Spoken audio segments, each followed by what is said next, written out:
Assalamualaikum warahmatullahi wabarakatuh. Perkenalkan, nama saya Rahma Akila, absen 28 dari kelas 11 IP 1. Pada kesempatan kali ini, saya akan membawakan salah satu materi dari pelajaran sejarah wajib, yaitu mengenai upaya rakyat Indonesia dalam mempertahankan kemerdekaannya. Secara spesifiknya, pada kesempatan kali ini, saya akan menjelaskan materi mengenai pertempuran 5 hari di Semarang yang terjadi pada tanggal 15 Oktober 1945 hingga 20 Oktober 1945. Selamat menyaksikan. Agar mudah dipahami, saya akan menjelaskannya secara kronologis. Seperti yang telah kita ketahui bahwa Jepang menjajah Indonesia pada tahun 1942 hingga 1945. Namun, pada tanggal 6 dan 9 Agustus 1945, Amerika Serikat membom Hiroshima dan Nagasaki yang menyebabkan Jepang mengalami kekalahan pada Perang Dunia Kedua. Sehingga Indonesia dapat menyatakan proklamasi kemerdekaannya pada tanggal 17 Agustus 1945. Namun, pasca proklamasi kemerdekaan pun, masih ada beberapa prajurit Jepang yang belum kembali ke negara asalnya, yang belum kembali ke Jepang. Nah, beberapa prajurit Jepang tersebut dipekerjakan di pabrik-pabrik ataupun sektor lain. Bersamaan dengan hal itu, pasukan sekutu mulai kembali ke Indonesia, termasuk Belanda. Nah, maksud mereka itu ingin melucuti senjata Jepang dan memulangkan tentara Jepang ke negara asalnya. Kemudian, pada tanggal 14 Oktober 1945, para tawanan Jepang yang bekerja di pabrik gula Cepiring hendak dipindahkan ke Bulu.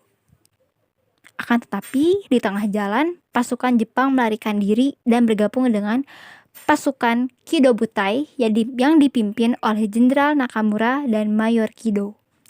Kido Butai itu adalah prajurit yang ditarik mundur dari medan pertempuran Asia Pasifik.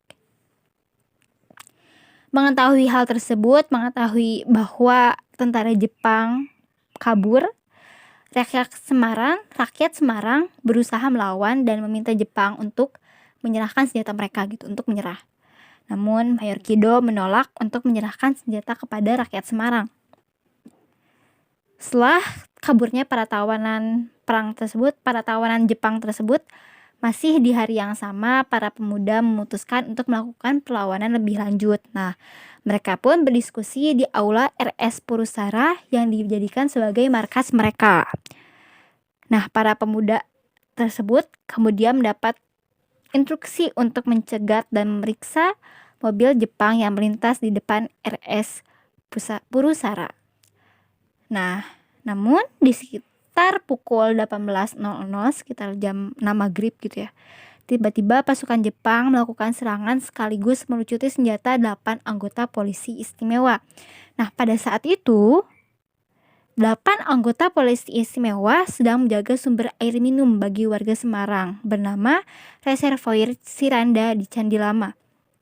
Nah, sumber air ini termasuk penting gitu. Setelah para anggota polisi istimewa ini ditawan oleh Jepang, muncul berita bahwa Jepang telah meracuni Reservoir Siranda. Akhirnya, guna mengusut lebih lanjut,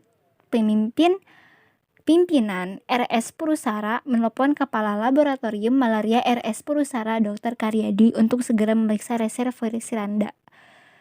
Nah, karena sudah dibilang tadi bahwa sumber air ini penting gitu untuk rakyat Semarang. Nah, si dokter Karyadi ini juga udah kayak dicegah gitu sama istrinya. Tapi dokter Karyadi istilahnya tetap kekeh gitu untuk mengecek sumber air tersebut benar gak diracun atau tidak gitu, karena menyangkut nyawa ribuan warga Semarang. Nah, di tengah perjalanan, tiba-tiba mobil yang ditumpangi dokter Karyadi dicegat oleh pasukan Jepang. Nah, ketika dicegat, Karyadi ditembak mati secara keji oleh mereka. Nah, akibat hal tersebut, akibat kaburnya tawanan Jepang, dan ditembaknya Dr. Karyadi menyulut kemarahan warga Semarang. Akhirnya pada keesokan harinya, tanggal 15 Oktober 1945, Angkatan Muda Semarang yang didukung oleh TKR atau Tentara Keamanan Rakyat menyambut kedatangan 2000 tentara Jepang ke kota Semarang. Dan pertempuran pun terjadi di 4 titik, yaitu di daerah Kintelan, Pandanaran, Jombang, dan Simpang 5.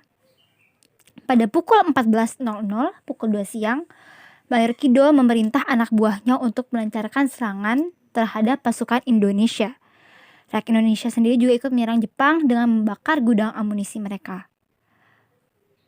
Alhasil, hal tersebut menyebabkan Mayor Kido memerintahkan serangan balik sekitar pukul 15.00 atau sekitar jam 3 sore. Dan Mayor Kido membagi pasukannya menjadi 2 kelompok. Masing-masing terdiri dari 388 orang dan 94 orang pasukan. Pada pukul 15.00 jam 3 sore, Mayor Kido mengerahkan semua anggotanya untuk melakukan serangan di sekitar wilayah di bawah komandonya.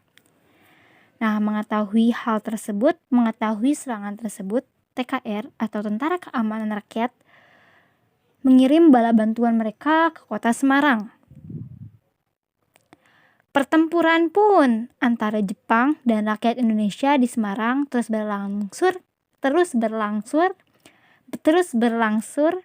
berlangsung sampai hari telah berganti.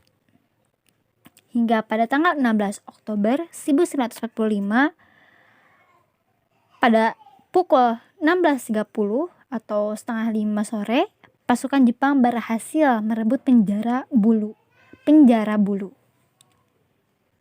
Sejak saat itu, anak buah Mayor Kido, pasukan di bawah komando Mayor Kido semakin menggila dan terus melakukan serangan demi serangan di kota Semarang, hingga tanggal 19 Oktober 1945.